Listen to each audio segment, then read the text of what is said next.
અમદાવાદ જિલ્લામાં દિન પ્રતિદિન ચોરોનો આતંક વધતો જાય છે। ધોળા દિવસે પણ તસ્કરો તસ્કરીને અંજામ આપવાનું છોડતા નથી। ત્યારે આવો જ એક બનાવ અમદાવાદ જિલ્લાના ધોળકા શહેરના લીલજપુર વિસ્તારમાં બનવા પામ્યો હોવાનું સામે આવ્યું છે। જેમાં ધોળકા શહેરના લીલજપુર વિસ્તારમાં બે ઇસમો ચોરી કરવાના ઈરાદે આવતા જાગૃત લોકો ઇસમોને ઝડપી પાડી પોલીસને સોંપવામાં આવ્યા હતા। મળી આવતી જાણકારી અનુસાર ધોળકા શહેરના લીલજપુર વિસ્તારમાં ધોળા દિવસે બે ઇસમો ચોરી કરવાના ઈરાદે આવ્યા હતા।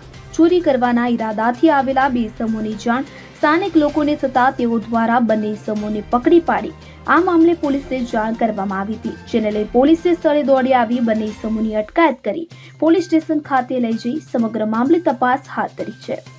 ધોળકા શહેરમાં છેલ્લા ઘણા દિવસોથી ચોરીના બનાવ બની રહ્યા છે, જેને લઈ પોલીસ દ્વારા પેટ્રોલિંગ વધારવામાં આવે અને આવા ઇસમો સામે કાયદેસરની કાર્યવાહી કરવામાં આવે તેવી લોકમાંગ ઉઠવા પામી છે। ઇદ્રીસ શેખ સાથે CN24 ન્યૂઝ ધોળકા। હવે જુઓ દેશ દુનિયાની તમામ ખબરો તમારી આંગળીના ટેરવે। ઉઠાવો મોબાઈલ અને Google Play Store પરથી ડાઉનલોડ કરો અમારી CN24 ન્યૂઝ મોબાઈલ એપ।